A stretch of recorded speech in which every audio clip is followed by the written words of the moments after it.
24 കൊല്ലം മുമ്പ് ഉള്ളതിൽ എനിക്കാണ് ഏറ്റവും കൂടുതൽ മാറ്റം ഉണ്ടായിട്ടുള്ളത് എനിക്ക് തോന്നുന്നു. കാരണം അന്ന് എൻ്റെ ഈ ഇടതുവശം മുഴുവൻ വർക്ക് ചെയ്യായിരുന്നു, ഇന്നത്തെ വർക്ക് ചെയ്യില്ല.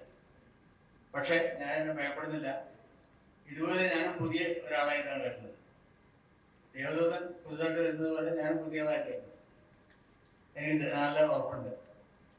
ലാലിൻ്റെ കൂടെ വർക്ക് ചെയ്തിട്ടുള്ള ഒരു 39 കൊല്ലം മുമ്പ് ചെയ്തിട്ടുള്ള ഒരു പാട്ട് എനിക്കിപ്പോൾ ഓർമ്മ വരുന്നു. പാടാൻ നോക്കിയായിരിക്കും ബുദ്ധിമുട്ടുന്നത്.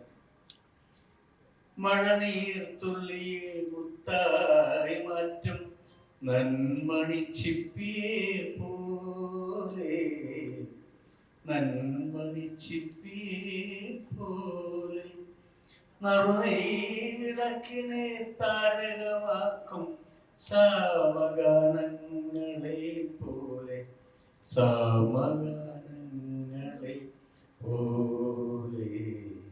പാട്ട് ശരിക്ക് അന്ന് ചെയ്തിട്ടുള്ള പടം ഒരു മഴനീർത്തുള്ളിയായിരുന്നു. പക്ഷെ ആ മഴനീർത്തുള്ളി കാലത്തിന്റെ ചിപ്പിക്കകത്ത് ഇരിക്കുകയും അത് മുത്തായി മാറുകയും ചെയ്തിട്ടാണ് ഇന്ന് 24 വർഷങ്ങൾക്ക് ശേഷം വരുന്നത്.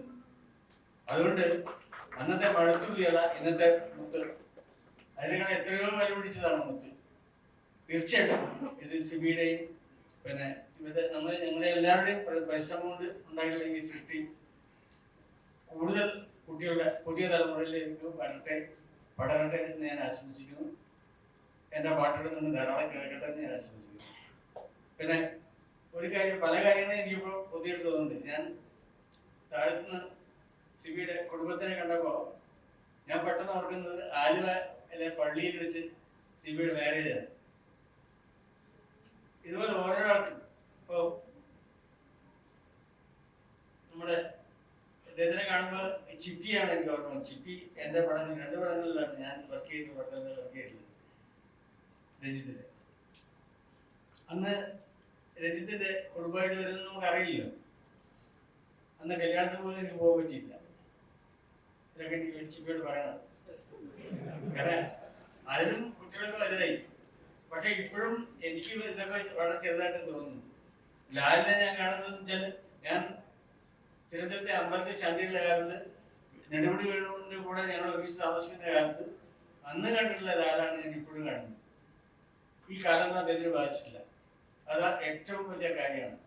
അത് ഈ പറഞ്ഞ പോലെ ഒരു മഴത്തുള്ളി മുത്തായി മാറിയതാണ്, അല്ലാതെ അത് വെറുതെ പാഴായി പോയിട്ടില്ല. ആ മുത്തിനെ ആണ് നമ്മൾ കാണുന്നത്, എപ്പോഴും കാണുന്നത്. ഇത് ഒരു 10 കൊല്ലം മുമ്പ് ആലപ്പുഴയുള്ള ഒരു ഷേണായി എന്ന് പറഞ്ഞ സുഹൃത്ത് പാട്ടിന്റെ ഭയങ്കര കുറവാണ്. അതാണ് എന്നോട് വിളിക്കാൻ കാരണം. അന്ന് എന്നോട് പറഞ്ഞു, ഈ ദേവദൂതൻ എന്ന് പടം ശരിക്കും ആൾക്കാർ കണ്ടിട്ടില്ല, അത് കാണിക്കണമായിരുന്നു, നമുക്ക് സിബി സാറിനോട് പറയണം എന്നൊക്കെ പറഞ്ഞു. ഞാൻ പറയാമെന്ന് പറഞ്ഞു. ഞാൻ സിബിയോട് പറയുകയും ചെയ്തു. പക്ഷെ അന്ന് സിബിക്ക് ഇത്ര ഒരു മൂഡ് വന്നിട്ടില്ല. തീർച്ചയായിട്ടും ആ ഒരു 10 കൊല്ലം മുമ്പ് ഷേണായി ആഗ്രഹിച്ച സംഭവം എനിക്ക് ഷേണായി വിളിച്ച് പറയണമെന്ന് നമ്പർ ഓർമ്മയില്ല. ഇതേ നമ്മള് ഈ പുനർജന്മ തീർച്ചയായിട്ടും അന്ന് 10 കൊല്ലം മുമ്പ് ഷേണായി ആഗ്രഹിച്ചതാണ്. അങ്ങനെ ആഗ്രഹിക്കുന്ന എത്രയോ ലക്ഷക്കണക്കിന് മനുഷ്യരുണ്ടാവും ഞാൻ വിശ്വസിക്കുന്നു. അവർക്കെല്ലാം ഇതൊരു സുവർണ അവസരമാണ്.